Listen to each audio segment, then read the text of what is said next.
Ok, vamos a ver. Ujú. Ok. Hola, hola. ¿Cómo están todos? Espero que estén muy bien. Bienvenidos hoy a la lección del día de hoy.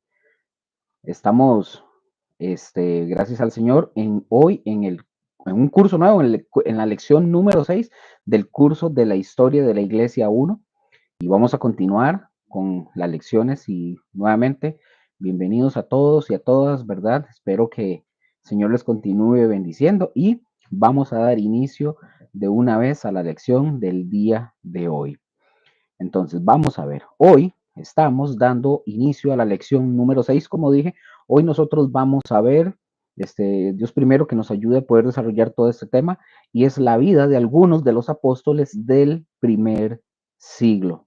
Otra vez, la vida de los apóstoles del primer siglo. Entonces, ya para dar inicio, eh, así, sin más preámbulo, nosotros, si nos acordamos, los que están siguiendo los estudios de forma continua, nosotros nos quedamos viendo a los apóstoles del siglo primero y estábamos analizando a uno de ellos, y es uno del que más se habla en la Biblia, de hecho, y que es Pablo justamente, ¿verdad? Y vamos a terminar viendo unas cosas más de Pablo, porque ya habíamos iniciado la semana pasada viendo algo sobre el apóstol Pablo, y vamos a terminar ahorita viendo unos puntos más sobre el apóstol Pablo. Entonces, mis hermanos, el apóstol Pablo, como apóstol, recordemos, como apóstol a los gentiles, que fue básicamente a lo que Dios lo llamó a él, al apóstol Pablo.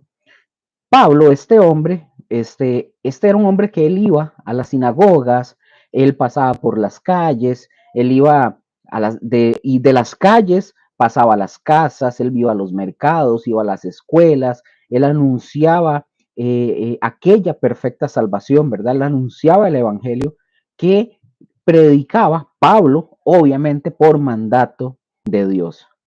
Recordemos también algo acerca de Pablo: los azotes, las cárceles, los tumultos, las turbas enfurecidas no hacían que Pablo desmayara en su trabajo de evangelio, de evangelista. Y desafiando Pablo todos los obstáculos, él seguía firmemente fiel en la misión que él se le había encomendado. Entonces, recordemos también que Pablo, sabiendo que era Dios quien le había encargado esta tarea, él lo sabía, entonces por eso hacía esta tarea y la hacía fielmente. El mismo Pablo decía, en una de sus cartas, él decía o escribió y él dijo: ay de mí si no anunciare el evangelio. Él mismo dice: ay de mí, imagínense. Pero, por ejemplo, algo así pasaba también alrededor de todo esto de la vida de Pablo. Algo pasaba. Y era, ¿qué era lo que pasaba, Luker? Era que el poder de Dios lo acompañaba junto con la predicación de él.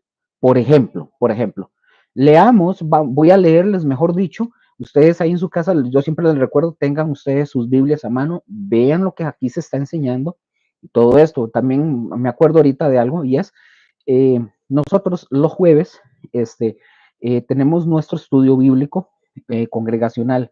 Entonces están invitados. Este es en Facebook en vivo para aquellos que quieran ir y verlo, aportar, hablar, escribir. Ahí se les va a contestar, etcétera, y aprender juntos. Estamos terminando, por ejemplo, los jueves, 7:30 de la noche. Estamos terminando ahorita el Evangelio de Mateo. Apenas terminemos el Evangelio de Mateo, vamos a iniciar con el estudio del libro del Apocalipsis, y están invitados para ver ciertas cosas interesantes, que hay cosas que vemos allá que se sacan de aquí también y de aquí y así. Entonces, porque son cosas que van a veces conjuntas, pero están invitados. Entonces, como dije, vamos a ver Primera Corintios, por favor, con sus Biblias, tengan donde ustedes están anotando y todo eso, guarden todo eso, también lo pueden volver a ver posteriormente para sacar y hacer sus estudios. Cuando vamos a leer ahora sí, Primera de Corintios, capítulo 2, versículos del 3 al 4, dice lo siguiente. Dice: y estuve entre vosotros con debilidad y mucho temor y temblor, versículo 4, y ni mi palabra, ni mi predicación, aquí está hablando Pablo, ni mi predicación fue con palabras persuasivas de humana sabiduría, sino con demostración del Espíritu. Este Espíritu está con mayúscula, hablando del Espíritu Santo, del Espíritu y de poder. Vean, mis hermanos, qué interesante. Yo no sé si ustedes opinan igual, pero vean lo que está diciendo aquí el apóstol Pablo. En lo personal, yo no sé si ustedes, pero qué bueno que ese fuera el anhelo de nosotros, ¿verdad? Yo no sé usted, pero qué bueno que ese fuera el anhelo de nosotros, que ese poder de Dios nos acompañe también a nosotros, que esté en nosotros. Qué bueno sería así, pero porque vean qué lindo lo que dice. Dice que no era con palabras de humana sabiduría, sino con demostración del Espíritu Santo y de poder. Yo anhelo que ustedes puedan tener eso también y yo también, evidentemente. Bueno, continuemos. Vean, mis hermanos, muchos judíos se convertían al escuchar a Pablo, al escuchar a Pablo predicar, ellos se convertían. ¿Y qué hacían en el momento que estos judíos se convertían? Rompían con el yugo de la ley donde estaban ellos atados, muchos de ellos.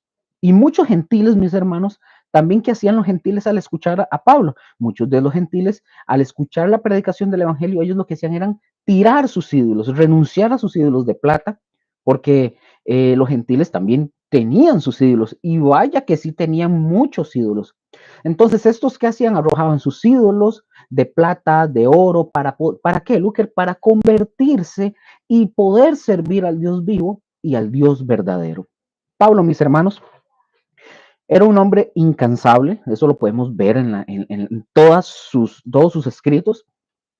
Era un hombre incansable que organizaba las iglesias, él las cuidaba desde lejos, les daba enseñanza a través de sus epístolas, y nosotros podemos concluir que en la vida de Pablo, que jamás hubo hombre alguno que conoció tantos lugares al mismo tiempo. Al mismo tiempo me refiero que viajó tanto y que extendió su influencia como lo hizo el apóstol Pablo, como lo hizo el apóstol Pablo. Recuerden que estamos hablando de la vida de algunos apóstoles del primer siglo. Entonces, las palabras del Señor, mis hermanos, se cumplieron, por ejemplo, cuando nosotros vemos cuando en Hechos 9:10, cuando le dijo a Ananías, Hechos 9:10 le dice, había entonces en Damasco un discípulo llamado Ananías, a quien el Señor dijo en visión, Ananías, y él respondió, Ananías le responde al Señor y le dice, heme aquí, Señor. ¿Qué nos quiere decir esto? Bueno, esto nos quiere decir que sí reconoció la voz del Señor en primer paso, Ananías. Y fíjense cómo, quiero aquí dar algo interesante con esto, fíjense cómo los siervos de Dios, los verdaderos siervos de Dios, podemos reconocer la voz de Dios cuando Dios nos habla. Un siervo de Dios va a reconocer la voz cuando Dios habla. Y aquí nosotros estamos viendo el ejemplo de Ananías, que él reconoció que el Señor le estaba hablando porque le dijo, Ananías le responde al Señor y le dice, heme aquí, Señor. Y quiero que vean esto, porque esta expresión denota una disposición para lo que el Señor quiera decir o para lo que el Señor quiera que ustedes y yo hagamos. Por eso dice, heme aquí, Señor. No solamente vamos a ver ese heme aquí, no solamente es heme aquí, Señor, sino más bien es heme aquí, Señor, lo que tú me digas y quieres que haga, yo lo voy a hacer. Eso implica ese heme aquí. Aunque sabemos que Ananías se encontró también, cuando hace eso, se encontró en una situación muy compleja en la orden que Dios le está diciendo, ¿verdad? Pero le dijo, el versículo 11 al 12, dice, de ahí de Hechos capítulo 9, versículo 11 le dice, heme aquí, Señor, le responde Ananías cuando Jesús o el Señor le está hablando y le dice, versículo 11, y el Señor le dijo a Ananías, levántate y ve a la calle que se llama derecha y busca en casa de Judas uno llamado Saulo de Tarso, porque he aquí, él ora. Ojo lo que viene, versículo 12. Y ha visto en visión a un varón llamado Ananías, que entra y le pone las manos encima para que recobre la vista. Veamos lo que dice ahora el versículo 13 y 14. Ojo lo que dice. Entonces Ananías respondió, Señor, he oído de muchos acerca de este hombre, cuántos males ha hecho a tus santos en Jerusalén. Versículo 14. Y aún aquí tiene autoridad de los principales sacerdotes para prender a todos los que invocan tu nombre. Me detengo un momento. Pablo, mis hermanos, Recordemos que él antes de su conversión, él era un hombre con mucha autoridad, era un hombre con un reconocimiento ante las autoridades religiosas. Pero el Señor le dice a Ananías, y escuchen las palabras que se cumplieron en Pablo, versículo 15 y 16. El Señor le dijo, ve, a Ananías le está hablando el Señor y le dice, ve porque instrumento escogido me es este para llevar mi nombre en presencia de los gentiles y de reyes y de los hijos de Israel. Versículo 16, porque yo le mostraré, le dice el Señor a Ananías, porque yo le mostraré a Pablo cuánto le es necesario padecer por mi nombre. ¿Qué está diciéndole aquí el Señor a Ananías? Es decir, Dios le está diciendo a Ananías, para Pablo, le está diciendo, ajá, tú hiciste fallecer o morir a muchos, pues ahora, Pablo, tú vas a saber lo que es padecer por mi causa, por la causa de mi nombre, le está diciendo básicamente el Señor a Pablo. Y vaya que sí padeció Pablo, vaya que sí. Desde entonces, mis hermanos, en la conversión de Pablo, y yo me gustaría que ustedes, si lo quieren hacer, apunten esto, apunten el texto que está en el capítulo de Hechos, del 1 al 9, ahí ustedes van a encontrar todo lo que es la conversión de Pablo. Ustedes la pueden darle una repasada después, ¿verdad? Una repasadita y estarlo recordando una y otra vez el tema de la conversión de Pablo. Ahora, Hechos del 10 en adelante, del versículo 10 en adelante, ya lo leímos con Ananías, ¿verdad? Ahora, ya eso lo leímos, que acabamos de pasar. Desde entonces nosotros encontramos que Pablo comenzó a predicar convencido. Pregunto, ¿cómo predicaba Pablo? Convencido. Y pregunto nuevamente, ¿cómo tendríamos que predicar ustedes y yo a la gente? Pues convencidos también. Y pregunto, ¿estaremos realmente nosotros convencidos todavía o dudamos? ¿Estamos convencidos o todavía nosotros dudamos? ¿O todavía nos tiemblan las canillas, las piernas cuando estamos tal vez enfrente de una persona a la cual tenemos que predicarle el evangelio?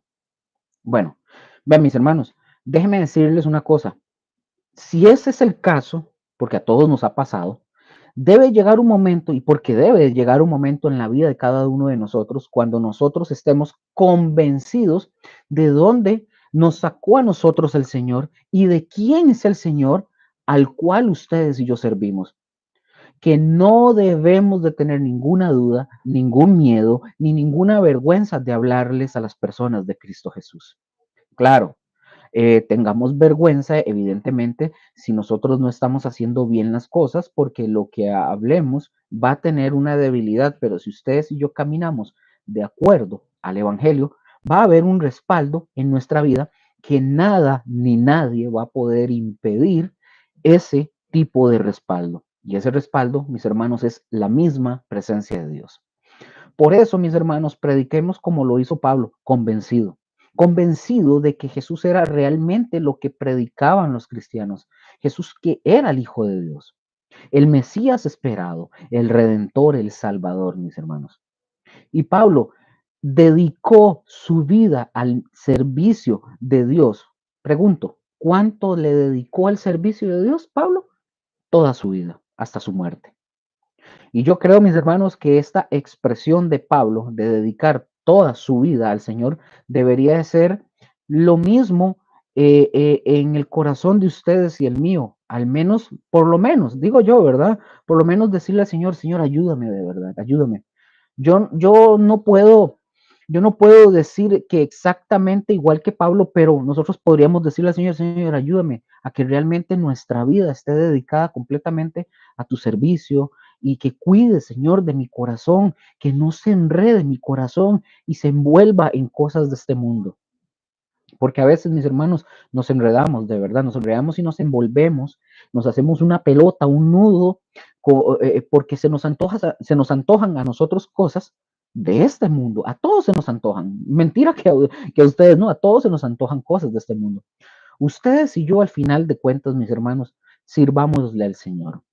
Y si eso que usted desea y yo o deseamos, mejor dicho, si está en la voluntad de Dios, el Señor dijo, y Él dijo que si eso, que si nosotros servimos al Señor, si está en la voluntad de Dios, eso que nosotros deseamos va a venir por añadidura. Y de esta manera, mis hermanos, Pablo, en su transformación, los primeros 3 años, fue a Arabia, a una región de Damasco. Después de esos 3 años, trabajó de esos 3 años, trabajó unos en Cilicia, otros en Siria, y en esos lugares pasó muchos peligros. Pablo incluso dedicó todo su ministerio a los gentiles, reconociendo así el llamado del Señor para su vida. Ahora, para que lo tengan ahí como dato, en el año 40 aproximadamente, más o menos, en el año 40 aproximadamente, después de Cristo, se le unió Bernabé, o mejor dicho, Bernabé fue enviado a Antioquía. Ya habíamos hablado de esto, ¿verdad? La iglesia de Jerusalén recordemos esto, la iglesia de Jerusalén se dio cuenta, les llegó, ¿verdad? A los oídos, se dieron cuenta que estaba pasando algo con los gentiles en la iglesia de Antioquía. ¿Y qué hicieron los de la iglesia de Jerusalén? Enviaron a Bernabé y este hombre llegó a Antioquía. ¿Y qué hizo Bernabé? Fue allá y trajo a Pablo. Lo invitó a Pablo, Bernabé invitó a Pablo para que trabajaran en conjunto y ahí estuvieron por un año en esta iglesia, ¿verdad? En Antioquía, y ambos hicieron muchísimas cosas tremendas en la iglesia de Antioquía. Ahora, la iglesia, mis hermanos, de los gentiles en Antioquía, recordemos, bueno, ahorita lo menciono, pero la iglesia de los gentiles llegó a ser un punto principal de la actividad cristiana. Y recordemos que antes de esta iglesia, ¿verdad? En Antioquía, ¿cuál era la iglesia principal? La iglesia de Jerusalén, que era 100% judía. La iglesia de Antioquía era 100% gentil. Pero recordemos que la iglesia de Jerusalén, como ya lo vimos en los estudios anteriores de estas lecciones, ya lo vimos, la iglesia de Jerusalén tuvo un declive, se vino en decadencia y nosotros vimos que la iglesia de Palestina venía cayendo, venía de picada, estuvo cayendo, venía cayendo. Entonces la iglesia de Antioquía se vio, por así decirlo, en un avivamiento, en un despertamiento, en un mover impresionante. ¿Qué quiero decir con esto? Es decir, Dios estaba visitando a los gentiles de la iglesia de Antioquía. Pero también esta iglesia enfrentó cosas muy tremendas también, no solamente la de Jerusalén. Por ejemplo, en el caso de esta iglesia de Antioquía, ¿qué fue lo que enfrentó? Ya lo habíamos visto, enfrentó a aquellos judíos que los estaban acusando o que les estaban solicitando que se tenían que circuncidar porque si no, entonces no eran salvos. Tuvo que enfrentar eso también. También, mis hermanos, habíamos visto que este problema de estos judaizantes ocasionó el primer concilio en el capítulo 15 de Hechos, que ya lo vimos, no lo vamos a volver a ver, solamente es para tomarlo como parte de este estudio de la historia. En fin, mis hermanos, a Pablo le parecía imposible, por así decirlo, voy a ver si logro decir esto, a Pablo le parecía imposible admitir a través de este punto que se trató, ¿verdad? Ahí en el capítulo 15, de querer judaizar a los gentiles. A él le parecía imposible admitir cualquier tratamiento que no fuera la plena igualdad entre judíos y gentiles. Es decir, lo que quiero decir es que para Pablo un judío convertido era igual que un gentil convertido. O sea, no porque el judío es judío y el pueblo judío, recordemos, tiene un privilegio. Hay que ver esto, el pueblo judío tiene un privilegio, que fue el pueblo al cual Dios escogió y le dio ya lo que nosotros vimos. Le dio el pacto, le dio el culto, le dio la ley, le dio todo ese tipo de cosas a los judíos, cosas que recibieron los judíos. Pero para Pablo, mis hermanos, debía de haber una igualdad al tener a Cristo, tanto el judío como el gentil. ¿A qué voy con esto? Que finalmente Pablo, mis hermanos, al final de sus días, bueno, no en esto, sino hablando de esto, Pablo no estaba de acuerdo con que a los gentiles se les incomodara con las prácticas que estaban llevando a cabo, por ejemplo, las tradiciones judías. Básicamente, él no podía conciliar con eso, porque, man, no. Por eso vemos, yo creo que lo enseñé la semana pasada, que Pablo, cuando él viaja para conocer a los apóstoles, recordemos que él se lleva a Tito, y Tito era un gentil, y él tenía la intención de llevarlo por algo, para mostrar algo. Entonces él no estaba de acuerdo con estos judaizantes tampoco, hasta que se llegó al concilio, que ya lo vimos, que se llega al acuerdo de que a los gentiles no se les debe de imponer ese tipo de carga. de guardar que fiestas, que guardar días, que comidas, que circuncidarse. Ellos no se les aplica nada que tenga que ver con el día, nada de eso, ni día de reposo, ni lunes, ni nada, nada. A los gentiles no, solamente ciertos aspectos que ambos, tanto judíos como gentiles, sí tenían que guardarse en santidad, apartarse de la fornicación y de la idolatría, entre otras cositas, pero nada que ver con prácticas ceremoniales ni nada de eso. Entonces, al final de cuentas, mis hermanos, o finalmente Pablo, al final de sus días, él fue llevado preso, fue llevado preso a Jerusalén, él fue encarcelado, pero ¿qué hizo Pablo? Apeló al tribunal de Roma como ciudadano romano. Entonces, él, recordemos que Pablo también tenía la ciudadanía de romano, ¿verdad? De Roma. Así que no lo podían juzgar en Jerusalén. Pablo, al apelar a Roma, ¿qué tenían que hacer cuando él hizo la apelación hacia Roma? Pues mandarlo a Roma. Eso fue lo que hicieron y fue la manera que fue con los romanos. De esa forma es enviado con los romanos.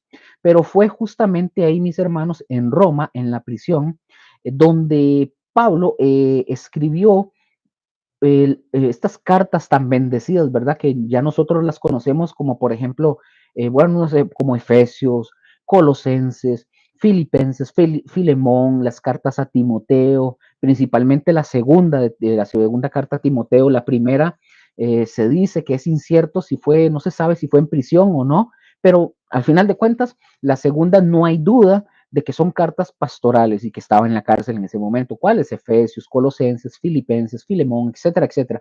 Investiguen ustedes, porque recordemos que aquí en esta escuela es, básicamente se les da la información, pero ustedes tienen el deber de ir a buscar más, ya teniendo, digamos, el insumo ahí para que ustedes puedan nutrir más su estudio.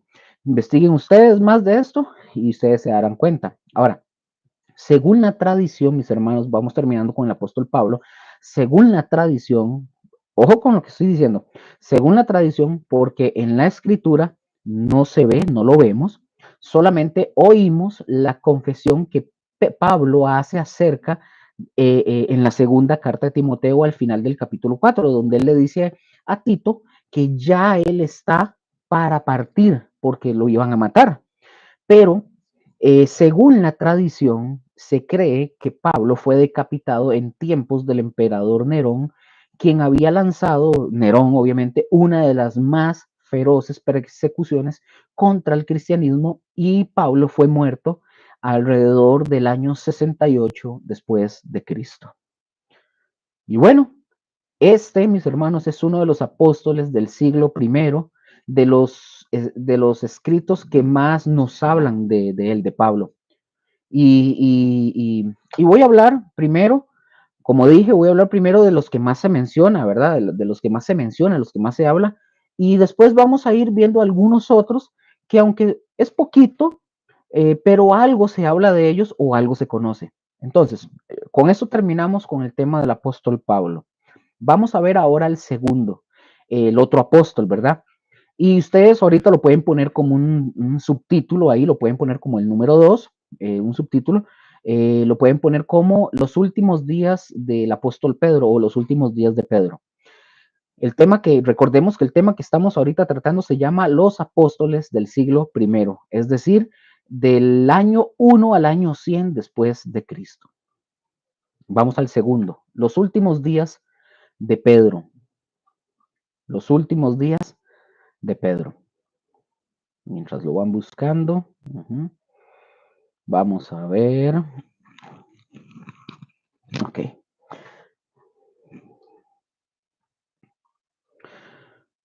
Ok. Espero que lo hayan anotado. Bueno, Pedro, mis hermanos, de Pedro se sabe muy poco sobre sus últimos días. Se sabe muy poco, no se tiene mucha información en ese sentido. Pero, ojo con esto, la tradición afirma que él vivió 24 años en Roma. Cosa, cosa que no es muy cierta. Lo último que se tiene de información es que en sus epístolas, por ejemplo, en Primera de Pedro 5:13, vamos a ver qué dice. Ahí él menciona algo para que nosotros veamos esto, que es lo que se dice. Dice Primera de Pedro 5:13, la iglesia que está en Babilonia, elegida juntamente con vosotros. Y Marcos mi hijo os saludan. ¿Qué quiero decir con esto? Él, Pedro manda un saludo de parte de la iglesia, de parte de Marcos y de parte de él. Quiere decir esto, mis hermanos, que Pedro estuvo en esa iglesia, justamente en esa iglesia. Esta iglesia, Babilonia, esta se encuentra en Mesopotamia. Ahí es donde estuvo el apóstol Pedro. Pero aquí, mis hermanos, era una iglesia cristiana, como debe de ser, ¿verdad? En Primera de Pedro, por ejemplo, en Primera de Pedro 1:1, también nos da algunos indicios de esto, de dónde estaba él. Primera de Pedro 1:1, ya que Pedro saludó a las iglesias, él nos habla de que pudieran ser regiones donde él estuvo. Y dice, Primera de Pedro 1:1, dice, Pedro, apóstol de Jesucristo, a los expatriados de la dispersión en el Ponto, Galacia, Capadocia, Asia y Bitinia. Bueno, ojo con esto. Es muy posible, mis hermanos, que Pedro haya trabajado en estas regiones. Es posible que él mismo menciona predicando, que él mismo estaba trabajando ahí predicando el evangelio a los judíos dispersados, pero que también a los gentiles. Ahora, nosotros nunca, mis hermanos, nunca podemos olvidar que Pedro desempeñó un papel sumamente importante en la predicación del evangelio. Al inicio, ¿se acuerdan? Tanto a los judíos por un lado, pero también a los gentiles.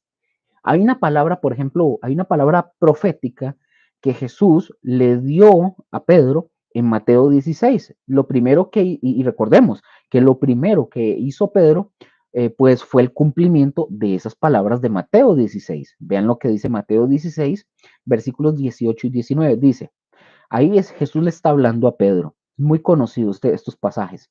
Y le dice Jesús, y yo también te digo, o sea, se está Jesús dirigiendo a Pedro y le dice, tú eres Pedro y sobre esta roca, o sea, ¿cuál es la roca? Es la confesión que hizo Pedro.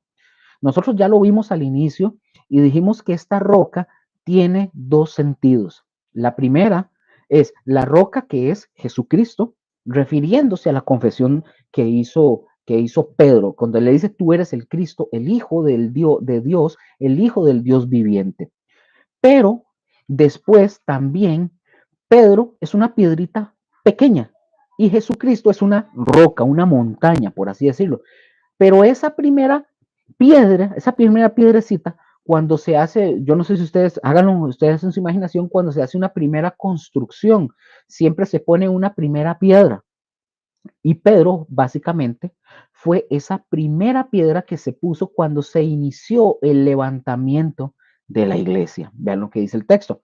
Y sobre esta roca, le está hablando Jesús, sobre esta roca edificaré mi iglesia y las puertas del Hades no prevalecerán contra ella. Y vean la palabra, mis hermanos, que le dio el Señor a Pedro, versículo 19. Y a ti, ¿a quién le está hablando? A Pedro. Y a ti, Pedro, a ti te daré las llaves del reino de los cielos y todo lo que atares en la tierra será atado en los cielos y todo lo que desatares en la tierra será desatado en los cielos. Entonces, así, resumidas cuentas. Pedro, mis hermanos, en el capítulo de Hechos 2, nosotros podemos ver que él fue el primero que predicó a los judíos y dice que en esa predicación se convirtieron 3,000 personas, en esa predicación de Pedro. Y en Hechos 10, en el capítulo de Hechos 10, él va a la casa de Cornelio, predica a toda su casa. Cornelio era un gentil, recordemos, predica a la casa de Cornelio, va a la casa y toda la familia de Cornelio, dice la escritura, que todos se convierten y reciben ahí mismo, en esa conversión de la familia de Cornelio y Cornelio, dice que toda la familia ahí mismo reciben el bautismo del Espíritu Santo, ahí mismo. Entonces, mis hermanos, ahí se cumple esta palabra, las llaves del reino de los cielos. ¿Qué quiere decir esto? Que al predicar Pedro con respecto a perdón, al predicar Pedro el evangelio, el reino de los cielos se establece en el corazón de las personas que lo reciben, es decir, él abre para que las personas entren, acepten y vengan a la salvación y reciban el evangelio. Ahora, para continuar, con respecto a la muerte de Pedro, igual, nuevamente, igual, la información que se tiene es solamente por escritos de la tradición que dicen que murió crucificado al revés, porque él, dice la tradición, cuenta la historia, que él decía que él no se sentía digno de una muerte como la del Señor Jesús, por eso fue al revés. Pedro, mis hermanos, él murió antes que el apóstol Pablo. Se piensa que murió Pedro entre el año 64 y el año 66 después de Cristo. Más o menos es lo que datan ahí, no hay algo específico. Ahora, entre estas fechas fue la muerte de Pedro, años antes que la de Pablo. Y Jesús, yo no sé si ustedes sabían esto, pero Jesús lo había dicho. Jesús había predicho la muerte de Pedro. Y ¿saben cómo? Bueno, vamos a verlo. En Juan 21, 18 y 19, Jesús le da estas palabras a Pedro y le dice, pongan atención, Jesús le predijo cómo iba a morir Pedro. Le dice, Juan 21, 18 y 19 le dice, de cierto, aquí está hablándole Jesús y le dice, de cierto te digo, cuando eras más joven te ceñías e ibas a donde querías. Ojo lo que viene. Mas cuando ya seas viejo, le está hablando a Pedro, extenderás tus manos y te ceñirá otro y te llevará a donde no quieras. Esto dijo, dando a entender con qué muerte había de glorificar a Dios. Y dicho esto, añadió a Pedro, sígueme. Es decir, mis hermanos, Jesús estaba diciéndole de su muerte a Pedro y Pedro murió, pero glorificó al Señor, mis hermanos, hasta el final. El testimonio de varios hombres como Tertuliano, por ejemplo, Orígenes de Alejandría, Eusebio, que fueron considerados padres de la iglesia posteriormente, ellos agregan pruebas a la creencia que prevalecía del cómo murió Pedro. Es decir, muchos de estos escritos donde ustedes pueden, por ejemplo, leerlos, no es palabra de Dios, o sea, no es la Biblia. Pero recuerden que la iglesia también es historia y la historia también es importante considerarla, ¿verdad? Amén. Y así tiene que ser.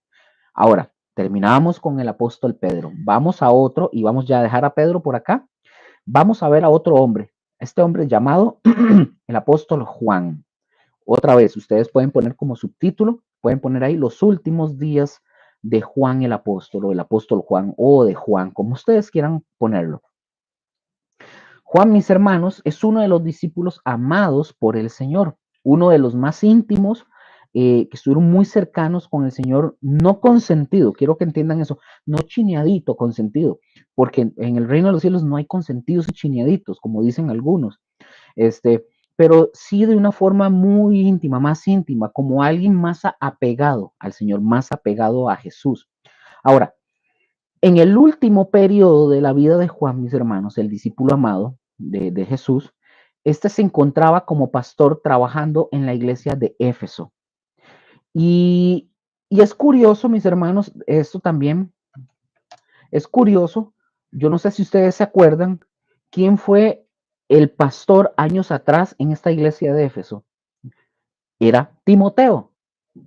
El pastor que era, que era pastor de la iglesia de Éfeso fue Timoteo años antes.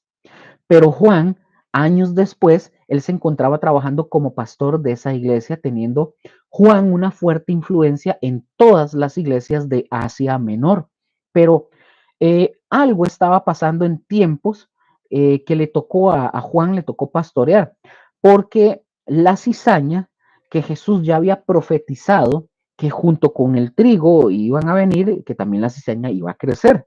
La cizaña, mis hermanos, para que ustedes lo tengan de una vez, la cizaña se refiere al engaño, una doctrina errónea, etcétera, etcétera.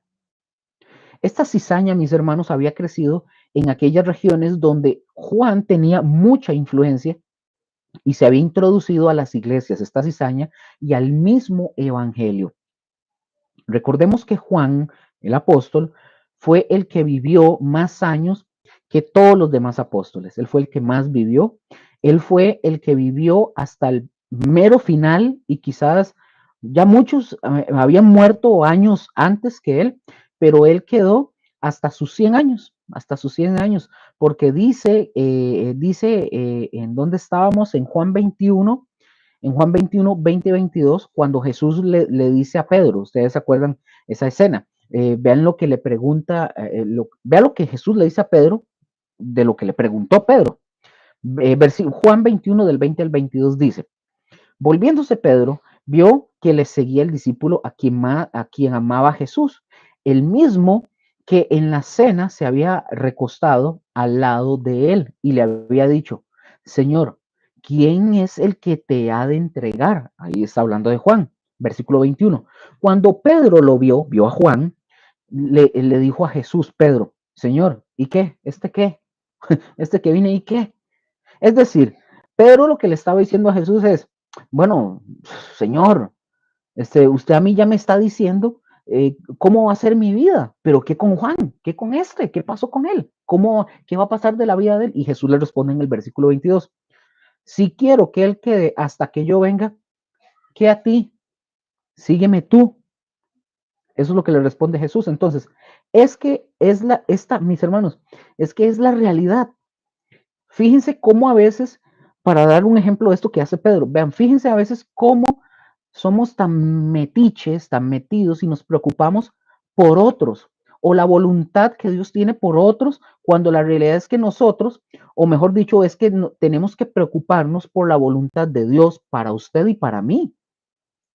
Ay, es que él, ¿por qué hace eso? Porque Dios le da a él eso. ¿Y a él qué? Usted no se preocupe, usted preocúpese por lo que Dios tiene por usted. Así de sencillo. Hay gente que se mete y están preocupados por la voluntad de Dios con otros que con lo que Dios tenga con usted o con otros. Es decir, lo que Dios tenga para usted o para mí, pues a lo mejor no lo tiene para otro. Y dejemos básicamente que Dios haga así como Él tenga que hacer. En este caso, Juan vivió más años que todos los apóstoles, que todos los demás apóstoles, y, y, y, y se vio Juan en la necesidad de estar siempre alerta contra todos los errores nacientes que se iban dando. Juan fue el que vio muchos de los errores que nacieron en las iglesias y cómo se empezó a meter la cizaña. Por un lado, por ejemplo, está la propaganda judaizante, que ya hemos hablado de eso, la famosa propaganda judaizante, que hoy se está viendo igual con los judío-mesiánicos que están en este rollo, es similar, tratando de imponerle a los cristianos el yugo de la ley nuevamente. Y mis hermanos, no hay una sola carta del apóstol Pablo, por ejemplo, y aún en las cartas de Juan y del Evangelio de Juan, se puede ver este asunto de los judaizantes, que fue algo que estuvo minando el cristianismo en las iglesias, que estuvo metiéndose, minando, tratando de corroer y despedazar el tema del cristianismo en las iglesias. Pero Juan lo vivió todavía más fuerte. Él fue el que luchó en contra de todo eso. Pero también por otro lado le tocó enfrentar fuertes herejías, por ejemplo, los gnósticos. Y el gnosticismo, mis hermanos, para el tiempo de Juan creció enormemente. Ahora, pregunto, ¿cuántos, ¿cuántos saben que los evangelios tienen ya un propósito definido? Es decir, cada evangelio, mis hermanos, por ejemplo, tiene un propósito para presentar a Cristo Jesús. Acuérdese, acuérdese de esto, es un solo evangelio, pero son 4 evangelistas. Por ejemplo, el evangelio de Mateo tiene, ya nosotros lo hemos enseñado, pero el propósito de Mateo tiene el propósito de presentar a Jesús, a Jesús como rey, como el Mesías, dirigido a los judíos. Es el evangelio de Mateo. Pero si ustedes se fijan inmediatamente terminándose el Antiguo Testamento, ¿qué hicieron? Se colocó el Evangelio de Mateo. Después de que se termina el Antiguo Testamento, el último libro del Antiguo Testamento, colocan de primero, no en orden cronológico, colocan de primero el Evangelio de Mateo. Y pregunto, ¿sabían ustedes, otra vez, que cronológicamente Mateo no es el primer libro cronológico que debería de insertarse en el Nuevo Testamento? ¿Saben cuál debería ser el primero si se hace cronológico? El primer libro que debería colocarse cronológicamente es el Evangelio de Marcos. Y quiero que sepan eso, alguien dirá, pero Lucas, entonces, ¿por qué pusieron Mateo? Les respondo, se puso el Evangelio de Mateo porque precisamente Mateo presenta a Jesús como el rey, como el Mesías y hace el eslabón, así, el eslabón con el Antiguo Testamento. Así que la idea fue perfecta de ponerlo ahí de primero y de ponerlo, y es correcto. Y yo creo, mis hermanos, que tiene completamente la dirección de Dios de haberlo hecho de esa forma. Recordemos que el Evangelio de Mateo está escrito para ser enviado o para que fuera leído, o sea, los remitentes, los que iban a recibir ese mensaje, eran para los judíos. Por eso nosotros vemos que en el Evangelio de Mateo se presenta a Jesús como el rey, como el Mesías esperado. Ese mensaje del Evangelio de Mateo está dirigido a los judíos y por eso se puso de primero, no en orden cronológico, pero se puso de primero para hacer el eslabón entre el Antiguo Testamento y el Nuevo Testamento y que se amalgamara, por así decirlo. Es interesante eso.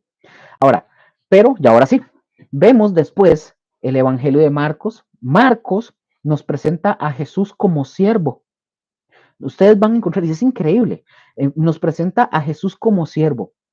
Todo el Evangelio de Marcos tiene este propósito.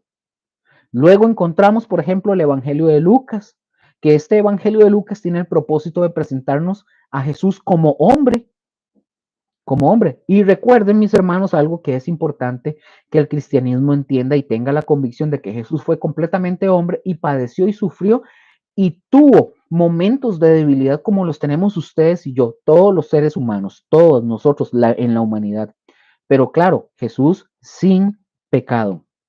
Eh, Ahí nosotros en el estudio bíblico, ahorita terminando Mateo, voy a hablar algo que tiene que ver con esto sobre Jesús, es 100% hombre y Dios, Jesús fue 100% hombre y 100% Dios. Eso tiene un nombre y lo vamos a ver en el ahí, si ustedes lo quieren ir a ver, se le llama la unión hipostática o la hipóstasis, eso lo vamos a ver para aquellos que quieran ir los jueves a las 7:30 de la noche, en vivo en el Facebook de Somos Comunidad Cristiana, GOSEM, en vivo, y eso lo voy a hablar ya ahorita en estos que ya estamos finalizando el Evangelio de Mateo, ya vamos a terminarlo, estamos cerca, y ahí lo van a ver, voy a mencionar algo sobre la hipóstasis para que lo puedan ver.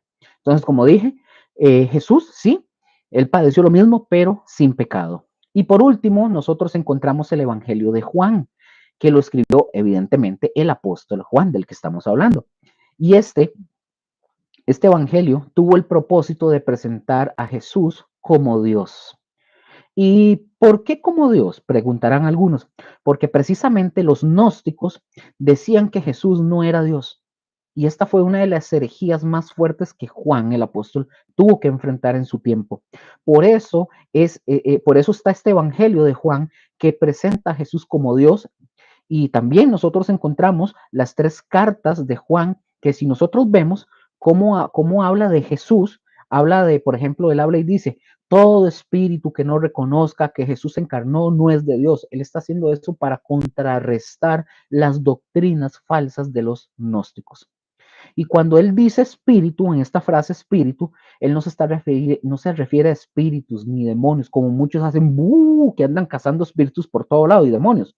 No se refiere a espíritus ni demonios, sino que se refiere a espíritus. Esta palabra es a personas. Y estas personas eran los gnósticos precisamente, y gnósticos que más adelante nosotros vamos a observar y en todo lo que consistía también lo que es el gnosticismo. Por esta causa, mis hermanos, fue su permanencia de Juan en Éfeso como pastor, donde él estuvo luchando mucho, tuvo que luchar mucho por esto. Dicen los historiadores que estando Juan en Éfeso y durante el gobierno del emperador Domiciano, que se dedicó no a matar a los cristianos. Este emperador Domiciano no mataba tanto a los cristianos, lo que hacía era que los desterraba, confiscaba sus bienes de cada uno, les quitaba las casas, los bienes y los desterraba, los exiliaba. Es decir, si los cristianos, un ejemplo, tenían propiedades, tenían tierras, ¿qué hacía Domiciano? Se los quitaba. Y claro que de ahí sí sufrieron los primeros cristianos, mucho, ¿verdad? Pero en fin, eso Juan, por eso Juan fue desterrado a la isla de Patmos por este emperador llamado Domiciano. Fue llevado, mis hermanos, Juan por varios años a esta isla donde Juan al final ya envejeció, pero ahí nosotros vemos que para Dios nada es en vano. Es que definitivamente para Dios nada es en vano. Porque ahí en la prisión, en la cárcel de Patmos, ¿qué fue lo que le sucedió a Juan ahí? Él recibió las revelaciones del Apocalipsis. Y ahí fue, en esta prisión, ahí en la isla de Patmos, donde él recibe o recibió mensajes de las revelaciones de los eventos futuros. Un libro, mis hermanos, sin este mismo, la Biblia, sin el Apocalipsis, no estaría completa la Biblia, porque es un libro que nos habla de una gran esperanza, la gran esperanza que un día nos vamos a unir con el Señor y estaremos por toda la eternidad con el Señor, pero también la grandeza o la grande esperanza de ese Dios justo que va a hacer ese juicio justo en la humanidad. Y recuerden, los jueves vamos en el estudio, ya vamos a empezar el estudio de Apocalipsis, invitados en el Facebook. Ahora, a lo mejor muchos hombres, por ejemplo, ya han pasado, han muerto y muchos de ellos han creído en sus locuras que nunca van a ser juzgados, nunca, según ellos, ¿verdad? Pues mis hermanos, ahí en, en, en este libro del Apocalipsis dice que los malos, los malvados, los perversos, los borrachos, los homosexuales, los miedosos, los cobardes, los ladrones, los asesinos, etcétera, etcétera, dice que no entrarán en el reino de los cielos y que serán juzgados. Luque, ¿por qué dice eso? No me critique a mí, eso lo dice la Biblia. Yo solamente estoy diciendo lo que lo dice tal cual. Ahora, finalmente, mis hermanos, Juan salió de su destierro, dicen también que volvió a Éfeso en sus últimos días y terminó en paz a sus 100 años de edad y murió. Bueno, Juan vivió al final, al final vivió 100 años. Por eso nosotros decimos que del año primero hasta el año 100 después de Cristo, porque ya Juan ya tenía sus añitos cuando él conoce al Señor, pero Juan murió a sus 100 años. Amén. Entonces, dejamos aquí al apóstol Juan y vamos a ver al cuarto apóstol. Vamos a ver al apóstol número 4. El número 4. Ok. El número 4 que vamos a ver son los últimos días de Jacobo. Así lo pueden poner. Repito, como subtítulo, como ustedes quieran ponerlo. Los últimos días de Jacobo. Ahora, para iniciar con este tema de Jacobo, como dato antes de iniciar, los historiadores muchas veces, quiero que presten atención con esto, los historiadores muchas veces en sus recopilaciones, no todos son tan exactos. Hay historiadores que dentro de sus escritos son más exactos que otros. Hay muchos libros, por ejemplo, de la historia. Por ejemplo, toda esta información que estamos viendo, ustedes la pueden ver en algunos libros que son los más recomendables para la historia y comparar este tipo de cosas que estamos hablando. Entonces, lo que se escribe, por ejemplo, es lo que se tiene. O sea, lo que los historiadores escriben es lo que nosotros tenemos. Entonces, ahorita lo que quiero decir es que tenemos lo más importante de los datos de la historia. Y está bien, pero se puede investigar más. No podemos decir que no. Si usted tiene la posibilidad de buscar, indagar y meterse y buscar más, ahí tiene usted información para que busque, lea, etcétera, etcétera. Pero mis hermanos, otra cosa, hay que cuidar mucho de no tratar de meternos en muchos detalles y voy a decir por qué. Hay que cuidar de no meternos, de no tratar de meternos en muchos detalles, porque realmente puede ser que esos muchos detalles no sean tan verídicos. Por eso hay que tener mucho cuidado para que lo tengan ahí. Bueno, seguimos con Jacobo. Vamos a ver. La iglesia de Jerusalén, mis hermanos, seguía, recordemos, seguía prosperando bajo la dirección y el pastorado de Jacobo, que él era el pastor de la iglesia de Jerusalén. Repito, la iglesia de Jerusalén seguía pastoreando bajo la dirección y pastorado de Jacobo. Hago la pregunta, porque algunos se preguntarán lo mismo, muy probablemente. Luker, ¿quién es este Jacobo? ¿Quién es este Jacobo? Mis hermanos, hay que hacerse la pregunta, les digo por qué. Porque hay varios, o habían varios Jacobos. Entonces, hay que entender quién era el Jacobo que estaba pastoreando la iglesia en Jerusalén y del que estamos ahorita estamos hablando. Quiero que aquí vamos a desarrollarlo. Este Jacobo no era el hijo de Zebedeo, no era el hijo de Zebedeo, ni tampoco este Jacobo era el hermano de Juan, Juan el apóstol, del que ya hablamos. Este Jacobo no es hijo de Zebedeo, ni es el hermano de Juan. Métanse en eso en la cabeza, no es ese. Este Jacobo tampoco es el hijo de Alfeo, porque había otro Jacobo, hijo de Alfeo. Tampoco estamos hablando de ese. Vea que lo estoy tratando de reiterar para que se lo acuerden. Este Jacobo se trata precisamente del hermano directo del Señor Jesús. Es decir, es el hermano en la carne, en la sangre. Es el hijo de María y José. Es el hijo natural, el hijo de María y de José, que tuvieron María y José y que es hermano de Jesús. Jesús es el hermano mayor de este Jacobo. ¿Cuál Jacobo es? El de Gálatas 1.19. ¿Qué dice Gálatas 1.19? Dice ahí, pero no vi a ningún otro de los apóstoles, sino a Jacobo, el hermano del Señor. Este Jacobo es el hermano de Jesús. Aquí está hablando Pablo, recordemos en ese texto que acabamos de hablar. Ese, mis hermanos, es el Jacobo que estamos hablando. Este Jacobo, mis hermanos, es el mismo autor, para los que no lo sabían, es el mismo autor de la carta de Santiago. Este es el mismo. Es el hermano de Jesús. Jacobo, mis hermanos, quiero que vean esto. Él no fue una figura entre los discípulos del Señor y tampoco entre los apóstoles. Él tampoco fue una figura entre ellos.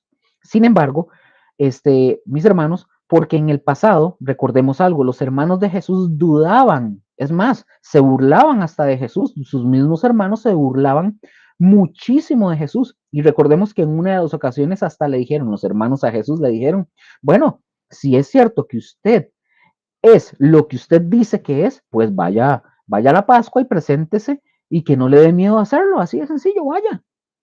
Pero los hermanos hacían esto en forma de burla para reírse de su hermano. Pero, ¿qué pasó con los hermanos de Jesús? Aquí viene esta pregunta, ¿qué pasó con los hermanos de Jesús? Cuando Jesucristo, recordemos, cuando Jesucristo resucitó, este es el punto. Cuando Jesús resucitó de entre los muertos, esta fue una prueba tan contundente, tan convincente, que en el caso de Jacobo, o sea, Santiago, el hermano de Jesús, él se convirtió y llegó a ocupar lugares importantes entre los apóstoles. Por ahí hay otra carta de otro hermano de Jesús, hermano, hijo de María y de José. ¿Cuál carta? Judas, que igual que Jacobo, él después de la resurrección de Jesús, él tuvo una conversión, él se convirtió, él tuvo los hermanos, tanto como María. Hay gente que no acepta esto, no les gusta, pero tanto María tuvo que reconocer a Jesús también como su Salvador, igual sus hermanos. Suena, ¿verdad? Vacilón, pero sí, sus hermanos tuvieron que reconocer, al igual que María, reconocer a Jesús que era el Mesías y reconocerlo y volverse a él. Y ese es el caso de este hermano también, de Judas, que también al ver la resurrección de Jesús, él tuvo una conversión. Pero en el caso de Jacob, mis hermanos, después de que se convirtió, fue tan fuerte la convicción y la conversión de Jacobo, y repito, que ocupó lugares importantes entre los apóstoles. Por ejemplo, un hombre es mencionado por Pedro al salir de la cárcel en el libro de los Hechos, capítulo 12, versículo 17. Vamos a verlo. Dice, Hechos 12, 17 dice, pero él, hablando de Pedro, haciéndoles con la mano señal de que callasen, les contó cómo el Señor le había sacado de la cárcel y dijo, haced saber esto a Jacobo y a los hermanos. Y salió y se fue a otro lugar. Ahí está nuevamente. Pedro lo mencionó a Jacobo, ahí lo está mencionando. Pablo también lo mencionó a Jacobo en Gálatas capítulo 2, versículo 9, y dice, y reconociendo la gracia que me había sido dada, aquí está hablando Pablo, Jacobo, aquí está donde lo menciona, Jacobo, Cefas y Juan, que eran considerados como columnas, nos dieron a mí y a Bernabé la diestra en señal de compañerismo. Aquí, mis hermanos, fue precisamente el concilio de Hechos capítulo 15, donde Jacobo, como el pastor de la iglesia de Jerusalén, no sabemos, aquí hay algo importante, no sabemos desde cuándo comenzó a pastorear Jacobo esta iglesia, pero volvemos a lo mismo. La Biblia no lo menciona, no hay datos históricos, pero ahí aparece en la Biblia en Hechos 15 y cuando Pedro lo menciona desde Hechos capítulo 12, él quedó, Jacobo, como pastor de la iglesia de Jerusalén, como la autoridad de esa iglesia. Y lo está mencionando Pablo también precisamente, cómo fue alguien importante este Jacobo para lograr esa unión entre la iglesia de Antioquía, que eran 100% gentiles, y la iglesia de Jerusalén, que eran 100% judíos. Entonces, el evangelio de Pablo con el evangelio de los apóstoles, que ambas iglesias eran de Jesucristo. Esta era la intención y ahí se logró esa unión, que ya lo habíamos visto, ahora no nos vamos a devolver. Entonces, aquí fue, mis hermanos, como les estaba diciendo, aquí fue cuando dice que se logró, la palabra cuando dice se logró ese compañerismo, dice que se dieron la mano en señal de compañerismo, a esos que se refiere, que se aceptan, las dos se unen en ese sentido. También este mismo hecho nosotros lo vemos en Gálatas capítulo 2, versículo 9, ustedes lo pueden también encontrar en Hechos 15. Ahora, vamos a ir a Hechos capítulo 21, versículo 18, porque ya hemos visto Hechos 15, pero ahora vamos a ir a Hechos 21, versículo 18, y vamos a ver desde el versículo 17 el arresto de Pablo en el templo de Jerusalén. Hechos 21, desde el 17 al 18. Vamos a ver el arresto de Pablo en el templo de Jerusalén. Dice, Hechos 21, 17 al 18. Versículo 17 dice, cuando llegamos a Jerusalén, los hermanos nos recibieron con gozo. Versículo 18. Y al siguiente día, Pablo entró con nosotros a ver. ¿Quién fue? ¿Quién? Pregunto, ¿a quién entró a ver? Dice, y ahí lo dice, a Jacobo, y se hallaban reunidos todos los ancianos. Otra vez, ahí estamos hablando de la iglesia, del liderazgo. Ahí estaba presente, pero ahí se vuelve a mencionar a Jacobo. Se cree, mis hermanos, aquí quiero decirles esto, se cree que Jacobo, el hermano de Jesús, sufrió el martirio cerca del templo. Un historiador muy fidedigno, que fue judío y que escribió, que fue Flavio Josefo, el historiador judío, él dijo en sus escritos de historia que cuando Anán, este fue el sumo sacerdote en ese tiempo, que cuando Anán, dice que cuando Anán tomó el cargo del sumo sacerdote, que era de la secta de los saduceos, y recuerden que los sumos sacerdotes eran saduceos, este hombre, Anán, dice la historia, o dice este hombre, Josefo, que este Anán ejerció su autoridad y reunió al Sanedrín e hizo comparecer en este concilio, a este concilio judío, a Jacobo, el hermano de Jesús, y dice que levantaron una acusación en contra de Jacobo y lo acusaron como un quebrantador de la ley y lo entregaron para ser apedreado. Se dice, mis hermanos, que Jacobo murió, se dice que murió a la edad de 90 años y que su muerte causó el peor efecto en la ciudad porque los devotos fariseos, que eran estrictos observadores de la ley, dicen que se sintieron demasiado o muy desconcertados por lo que hizo este sumo sacerdote Anán. ¿Saben por qué? Porque Jacobo, mis hermanos, era muy estimado por ellos. Era muy estimado. Así que pidieron a Herodes Agripa II, los fariseos, que le pusiera límites a este hombre, a Anán, el cual fue después destruido. Pero, pero esos, mis hermanos, fueron los últimos días de Jacobo. Esos fueron los últimos días. Ahora, vamos a ver los últimos días de otro Jacobo. Otro Jacobo. Ahí sí lo vamos a ir viendo. El número 5. Los últimos días de Jacobo, y entre paréntesis pueden ponerlo el hijo de Zebedeo. Los últimos días de Jacobo, el hijo de Zebedeo. Ya repito. Los últimos días de Jacobo, el hijo de Zebedeo. Acabamos de ver a Jacobo, hermano de Jesús. ¿Yo? Ahora, los últimos días de Jacobo, el hijo de Zebedeo. Ahora, el último día de Jacobo, hijo de Zebedeo. Vamos a verlo. Ahora, algunos, mis hermanos, que vamos a estar viendo aquí en la historia, no van a ser apóstoles o no son apóstoles de los que les voy a estar mencionando. Pero en este caso, Jacobo, él era un apóstol. Este Jacobo, hijo de Zebedeo, era un apóstol. Ahora, quiero decirles algo. Una cosa, quiero que vean esto, una cosa es que eran discípulos, pero no a todos los discípulos se les llamó apóstoles. Repito, una cosa es que eran discípulos, pero no a todos los discípulos se les llamó apóstoles. Recordemos algo, que Jesús escogió a 12 hombres, 12 discípulos, y no a todos esos 12 se les llamó apóstoles, solo a algunos. Algunos fueron apóstoles y otros fueron discípulos. Y eso es muy, muy interesante. Es decir, Dios levantó a algunos apóstoles, pero no todos fueron llamados apóstoles. En fin, los últimos días de Jacobo, hijo de Zebedeo, este discípulo del Señor, mis hermanos, hermano de Juan el apóstol, de Juan el escritor, él es hermano, este Jacobo es el hermano de Juan, el que escribió primera, segunda y tercera de Juan, el Evangelio de Juan y el libro del Apocalipsis. Entonces, eh, eh, hermano de Juan, de acuerdo al libro de los Hechos, mis hermanos, él murió después del asesinato de Esteban. Este Jacobo murió después del asesinato de Esteban. Herodes Agripa, así nomás, porque había Herodes Agripa y Herodes Agripa II, ¿verdad? Entonces, Herodes Agripa, porque repito, había otro, fue designado gobernador de Judea y con el propósito, este Herodes Agripa, con el propósito de congraciarse con los judíos, este hombre, Herodes Agripa, levantó una fuerte persecución contra los cristianos, lanzándose en contra de los líderes de la iglesia.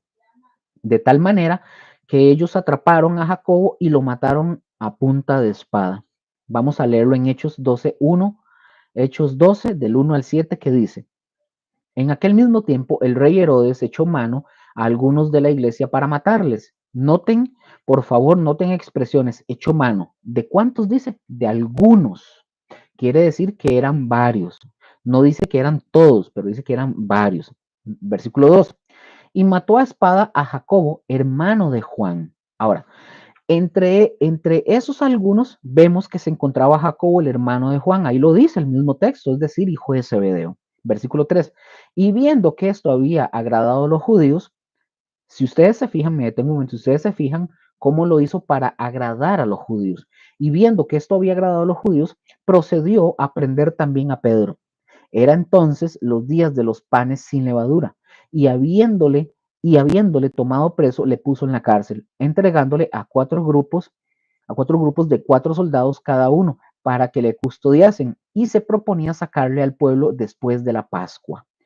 Ahora, el tiempo de Pedro no había llegado. Si vemos, ellos toman a Pedro ahí, lo está diciendo el texto, pero Pedro, el tiempo de que Pedro muriera no era el momento. Versículo 5. Así que Pedro estaba custodiado en la cárcel, pero la iglesia hacía sin cesar oración a Dios por Pedro. Ahora, mis hermanos, ahí vemos que está la función de la iglesia. La iglesia tiene que orar. No era, ya sabemos que no era el tiempo de Dios para Pedro, pero su iglesia tiene que clamar, tiene que orar siempre. El tiempo para Jacobo sí le llegó, sí le llegó. Y Dios se lo llevó. Y acuérdense que aquí son dos cosas muy interesantes. Cuando alguien dice, por ejemplo, ay caramba, Luker, pero si era un excelente siervo de Dios, ¿por qué pasó eso? ¿Por qué murió? Bueno, pues porque ya a Dios no se le hacía digno tenerlo aquí en la tierra. ¿Y qué hace Dios? Se lo lleva con él, lo permite y se lo lleva, porque ya no era digno de estar en esta tierra. Es en ese sentido, ¿verdad? Y el otro, cuando alguien se queda, por ejemplo, como en este caso Pedro se queda, es porque todavía Dios tiene un propósito y un plan que cumplir en la vida de esta persona. Por eso Pedro no murió en esta ocasión. como en el caso que acabo de mencionar, el caso de Pedro.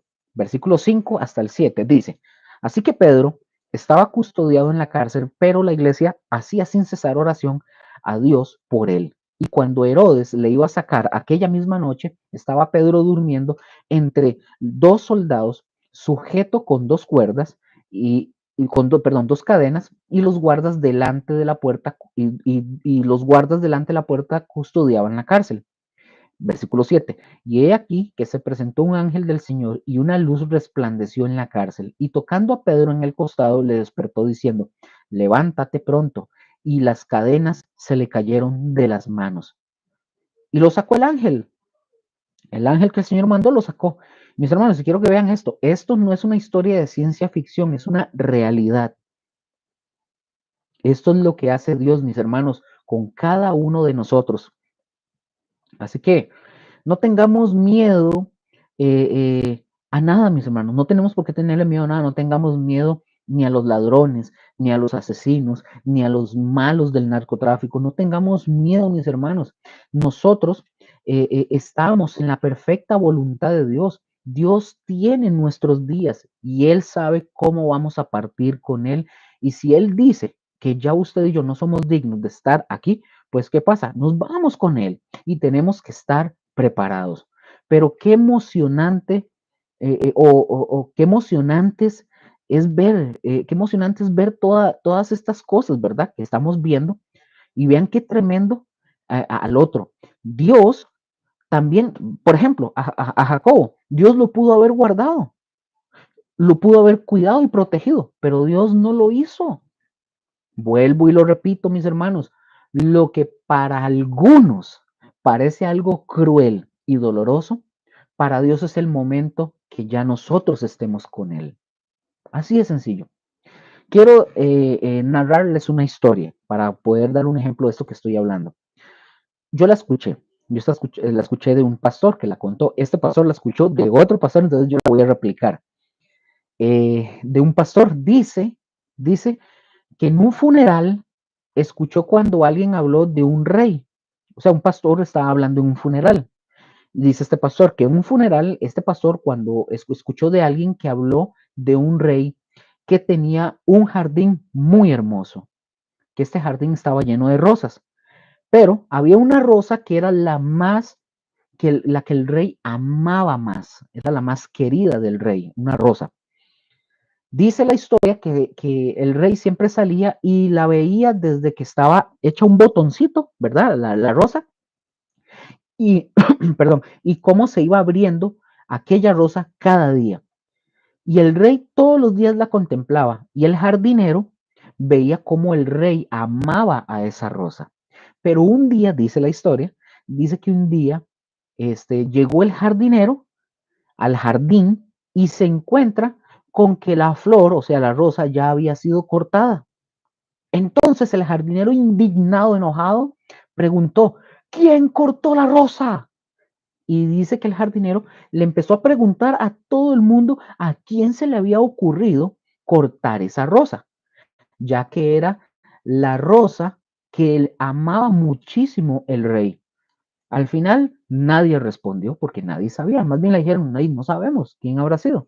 Entonces dice la historia que el jardinero fue con el rey y el rey le dijo al jardinero, primero le dice el jardinero, le dice al rey, Señor, la rosa que usted tanto amaba, alguien la cortó, alguien la cortó. Y el rey le contestó al jardinero y le dice, fui yo el que la corté, porque la amo tanto que la quiero tener en mi recámara. El rey fue el que cortó la rosa. Entonces, mis hermanos, ahí el rey la tenía en su recámara, en un frasquito, su rosa, la que tanto el rey amaba, la tenía en su recámara. ¿Qué quiero decir con todo esto, con este ejemplo? Así es Dios cuando Él quiere tener a alguno de nosotros justo en esa intimidad, en su presencia, mis hermanos.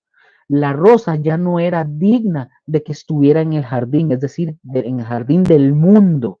Más bien es tiempo de que esté en la presencia de Dios. Así que mis hermanos, no nos pongamos tristes, aunque es natural, no nos pongamos tristes, más bien pongámonos gozosos. Esta, mis hermanos, es la verdadera vida para nosotros. Un día vamos a estar con Él, vamos a partir con el Señor y más que va a ser en el nombre del Señor. Ahora, para seguir avanzando, vamos a ver a otros, ya vimos los más extensos porque es poca la información fidedigna que se tiene de estos hombres. Vamos a ver ahora el sexto, el número 6. El número 6. Lo pueden poner ahí como subtítulo, Los últimos días de Esteban. Ya lo que vamos a ver son parrafitos muy pequeños, porque son pequeñitos, es poco lo que tenemos de los que vamos a estar viendo, estos últimos. Número 6, los últimos días de Esteban. Mis hermanos, como lo mencioné hace un momento, Esteban no era un apóstol, él era un discípulo, pero también aparece en la escena, en la Biblia. Esteban, mis hermanos, ya nosotros conocemos la historia. Él fue el primer mártir de la iglesia. Su muerte fue ocasionada por su fidelidad con la que él predicó el evangelio a los engañadores. Y estos hombres furiosos, estas masas de gentes furiosas, excitados, lo echaron afuera de la ciudad para poder apedrearlo y matarlo. ¿Cuándo sucedió esto, Luker? Bueno, se cree que esto sucedió un año después de la Pascua de la muerte del Señor Jesús. Es decir, recordemos algo, Pascua después de la crucifixión de Jesús, y yo no sé si ustedes ya lo sabían, igual está en el estudio bíblico de los jueves. No sé si lo saben, pero Jesucristo murió el día de la Pascua, justamente en Pascua. Ahora, si ustedes quieren saber más de la historia, en el capítulo 6 y 7 del libro de los Hechos, ahí es donde se refleja la historia de Esteban, lo pueden leer ustedes, que es escogido como uno de los servidores, o sea, discípulos, para servir a las mesas en Hechos capítulo 6 y capítulo 7. Amén. Bueno, vamos al séptimo, y esto es lo que tenemos de Esteban solamente. Los últimos días de Felipe. Número 7. Los últimos días de Felipe. Felipe, mis hermanos, Felipe nació en Bethsaida de Galilea y fue llamado primero por el nombre de discípulo. Trabajó también este hombre diligentemente en Asia y predicó de una manera impresionante en Samaria y además de esto, dirigido por el Espíritu Santo, él le predicó, ¿se acuerdan esta historia? Le predicó al etíope del carruaje. Y voy a darles algunos textos, no los vamos a leer, pero se los voy a dar para que ustedes los puedan ver, para que ustedes lo apunten. Hechos capítulo 8, versículos del 5 al 8. Hechos 8, del 5 al 8. Esta es su predicación en Samaria. También en Hechos capítulo 8, versículos 26 al 40. En ese mismo capítulo se narra cómo le predica al etíope del carruaje. Se comenta también, mis hermanos, en la historia, que Felipe fue martirizado en Heliópolis, una ciudad de Frigia. Felipe se dice que fue azotado, metido en la cárcel y murió crucificado. Eso es lo que se dice en la historia, que murió crucificado en el año 54 después de Cristo aproximadamente. Ese es el Felipe que nosotros conocemos, aunque hay otro Felipe de los primeros discípulos del Señor. Pero bueno, eso es nada más para que lo tengan. Vamos al número 8. Número 8. Número 8, los últimos días de Mateo. Los últimos días de Mateo. Mateo, mis hermanos, todos ya lo sabemos y lo conocemos, fue un recaudador de impuestos y fue llamado por Jesús a seguirlo como discípulo cuando él estaba en la mesa cobrando los impuestos y dice el Evangelio que Jesús pasó, lo llamó y le dijo, sígueme. Mateo fue el escritor, mis hermanos, del Evangelio que lleva su nombre, Mateo. En la historia se dice que él trabajó incansablemente en Partia, así es, en Partia y Etiopía, país en el que se dice en la historia que sufrió el martirio y fue muerto en el año 60 después de Cristo. Y si ustedes se fijan, cómo muchos murieron a mediados o antes de terminar el primer siglo. Número 9, vamos al noveno. Ve que ya son poquitos los datitos que tenemos de ellos, pero por lo menos ahí esto para que ustedes lo tengan y puedan investigar más. Vamos a ver los últimos días de Andrés. Número 9, los últimos días de Andrés. Repito, número 9, los últimos días de Andrés. Andrés, mis hermanos, el hermano de Pedro, Fue Andrés, mis hermanos, quien llevó a Pedro para que conociera a Jesús. ¿Quién conoció primero a Jesús? Fue Andrés. Nosotros lo podemos encontrar o verlo en el Evangelio de Juan. Lo llevó para que conociera a Jesús. Andrés predicó el Evangelio, se dice, en muchas naciones de Asia, y se dice que cuando llegó a la ciudad de Edesa, y cuando llegó, dice que fue prendido y crucificado. Se dice o se cuenta, mejor dicho, por la tradición de la historia, que los extremos de la cruz, donde fue Andrés crucificado, fueron fijados transversalmente en el suelo. Por eso de ahí, yo no sé si ustedes han escuchado, de ahí es de donde se saca o de donde se dice que viene el origen de la cruz de San Andrés. Pues en la Iglesia Católica, la tradición se menciona esto mucho. Esa es la razón de donde surgió esta expresión de la cruz de San Andrés. Por eso se le dice así. Eh, eh, eh, por eso se le tiene de Andrés, así nada más. Pero nuevamente, mis hermanos, vemos cómo Andrés fue martirizado y él muere. Otro discípulo del Señor. Andrés no tenemos fecha aproximada, no existe, así que por eso no se las doy. Ahora, vamos al décimo. Vamos al décimo. Los últimos días de Judas, y no Judas Iscariote. Los últimos días de Judas, no es Judas Iscariote, no es el que vendió a Jesús. Judas, este Judas que estamos hablando, es el hermano de sangre de Jesús y de Jacobo, del que ya hablamos. Judas, mis hermanos, comúnmente a este Judas le llamaban Tadeo. De él solamente sabemos en la historia, lo único que tenemos de rasgo de este hombre, aparte de escribir la carta de Judas. Él fue crucificado en Edesa también, en la misma ciudad donde murió Andrés, en el año, si tenemos el dato, en el año 72 después de Cristo. Y como digo, con él sí tenemos una fecha probable que es aproximada en el 72 después de Cristo. Número 11. Vamos a ver, porque recordemos que estamos viendo la vida de algunos discípulos y apóstoles, ¿verdad? Número 11. Los últimos días de Bartolomé, entre paréntesis, Natanael. Los últimos días de Bartolomé, Natanael, ¿verdad? Y pregunto, ¿este de dónde salió? ¿De dónde sale este Bartolomé? Se dice, mis hermanos, que este hombre predicó en varios países. Es un discípulo del Señor también. No hay mucha información. Se dedicó este hombre a traducir el Evangelio de Mateo al lenguaje de la India.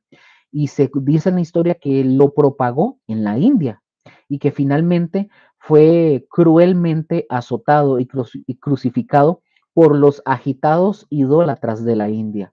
Eso es lo que se tiene hasta ahorita de este hombre llamado Bartolomé. No hay fecha aproximada. Número 12. Número 12. Los últimos días de Tomás. Tomasito, ¿verdad? El famoso Tomás. Los últimos días de Tomás. Número 12. Los últimos días de Tomás. Este es el famoso Tomás. Hasta que yo no lo vea, no creo. Tomás, mis hermanos, también llamado Dídimo, que por ahí aparece, pero es Tomás. Este hombre predicó en Partia y predicó en la India. Y vean, quiero que observen cómo se extendieron los discípulos al final de cuentas. Al principio recordemos que estaban todos en Jerusalén encuevaditos, ¿verdad? Ahora más bien aquí, ya viendo la historia, ellos estaban cumpliendo lo que el Señor les había ordenado que hicieran. Ahora, en Partia y en la India son los dos lugares donde él predicó y provocados, dice la historia, a ir a los sacerdotes paganos. Aquí fueron los sacerdotes paganos los que fueron provocados a ira y Tomás fue martirizado y fue atravesado con una lanza. Esta fue la muerte de Tomás y este, no tengo la fecha y nos quedan 3 para poder terminar. Vamos con el 13º o el número 13.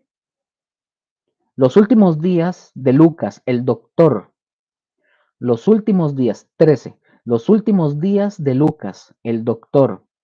No hay tampoco mucho, pero Estos son los que se tienen algo de datos nada más, no todos, no de muchos. Los primeros que vimos eran más extensos. Lucas fue un evangelista. Mis hermanos, Lucas fue el autor del Evangelio de Lucas, que lleva su nombre, y él fue el autor del libro de los Hechos. Lucas viajó, se dice, por varios países y también se dice que él fue colgado en un olivo por los idólatras sacerdotes de Grecia. Número 14. Es un poquito lo que tenemos ya de estos. Número 14. Los últimos días de Simón el Celote. Simón el Celote, con Z, Celote.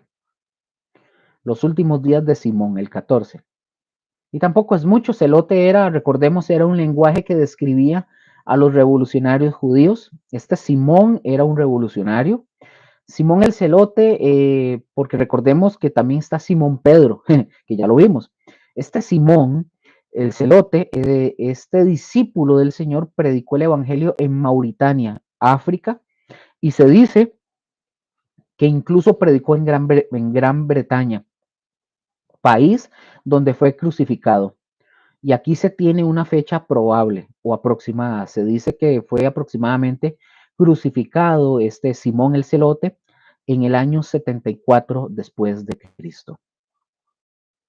Año 74 después de Cristo. Y el último que vamos a ver ahorita y terminamos el estudio es los últimos días de Bernabé. Número 15, los últimos días de Bernabé.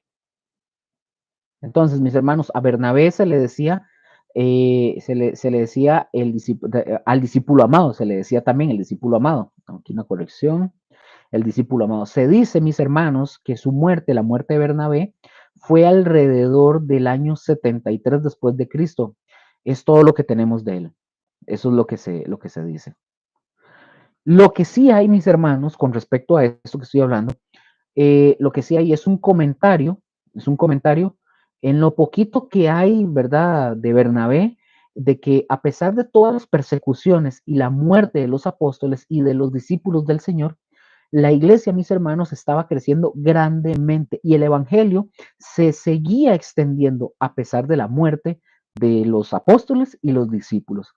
Y esto, mis hermanos, a ustedes y a mí nos debe de hacer reflexionar. Y voy a hacer una conclusión detrás de esto. Hay muchos hombres que no aparecen porque aquí, ¿verdad? Que no aparecen porque quizás alguien me pregunte, ¿de qué pasó con Marcos, que no está aquí? ¿Qué pasó con ese? ¿Qué pasó con el otro? Mis hermanos, hay algunos otros a lo mejor no se mencionaron. Y repito, estos son pocos datos que hay, que no se puede tomar muchas cosas porque no todas las cosas, repito, son creíbles, no todas son creíbles. Solamente tener un dato rápido en la historia de que sucedió, qué fue lo que sucedió con algunas de las vidas de estos hombres, con algunos. Aquí lo importante, mis hermanos, es que entendamos que el siglo primero, que en el siglo primero murieron la mayoría de los apóstoles. El que quedó hasta el final, casi terminando el año 100, y ni siquiera en el año 100, porque ya realmente Juan ya tenía sus añitos, ¿verdad? Avanzados, y él fue un apóstol. Pero la verdad es que aquí hay algo interesante, y fíjense bien, la muerte de los apóstoles, mis hermanos, la muerte de los apóstoles y la muerte de los discípulos, de los apóstoles, no menguó que la iglesia siguiera creciendo y que el evangelio se siguiera extendiendo. Esto, de hecho, es una enseñanza porque que los pastores, los líderes de cada congregación, un día no van a estar, mis hermanos. Un día los líderes, los pastores de las iglesias no van a estar. Esto es una enseñanza. Un día los pastores, los maestros, los líderes, vamos a morir. Y muchos de ustedes, de los que están viendo esto, van a tener que seguir. Es decir, la iglesia no deja de seguir recibiendo el mensaje de las verdades del Evangelio. Tienen que seguir. Si el Señor, por darles un ejemplo, si el Señor los deja a ustedes más años que a nosotros, pues ustedes sigan hablando la verdad, sigan predicando la verdad. Y si a mí, un ejemplo, el Señor a mí me deja más años que algunos de ustedes probablemente, pues bueno, allá ustedes que si están en el cielo antes que nosotros, pues allá nos esperan, allá nosotros les caemos en cualquier momento. Pero la realidad, mis hermanos, es que tenemos que ser conscientes de que así es la historia. Somos seres humanos corruptos, tenemos que morir, tenemos que partir y tenemos que partir con el Señor, pero lo importante es que nuestra estancia aquí en la tierra, desde el momento que el Señor nos dio la oportunidad de conocerlo, mis hermanos, no le demos más guerra. Pongámonos de verdad, y hablo primero por mí, no le demos más guerra. Pongamos nuestras vidas en las manos del Señor y dejemos que el Señor nos forme, que el Señor nos prepare, nos capacite, que el Señor haga lo que tenga que hacer con nuestra vida y hágase a usted mismo el desafío, o yo, nosotros, hagamos el desafío de decir, Señor, de verdad, Señor, hazme un mejor hombre, una mejor mujer, cada día que la predicación del Evangelio lo haga más profundamente con mi vida, que con mis palabras, con mi vida que con palabras. Y finalizo con esto. Entonces, hagamos eso, mis hermanos, pero sigamos predicando el Evangelio, hablemos. No digo que no hablemos, al contrario, hablemos, pero que hablen más, que es lo que más nos cuesta, que hablen más nuestros hechos que nuestras palabras. Siempre grabémonos esto. Amén. Que hablen más nuestras acciones, lo que hacemos todos los días aquí en nuestra casa, en nuestro trabajo, en la calle, en la iglesia, en lo que nuestras palabras, que lo que nos, perdón, que lo que nuestras palabras suenen. Hagamos más que lo que nuestras palabras suenan. Así que mis hermanos, aquí voy a finalizar esta lección por el día de hoy. Terminamos los apóstoles del primer siglo. La semana que viene, Dios primero, vamos a ver las persecuciones que se dieron bajo el imperio romano. Que el Señor me los continúe bendiciendo y de verdad, muchas gracias. Sigan estudiando y nos vemos en la próxima. Bendiciones.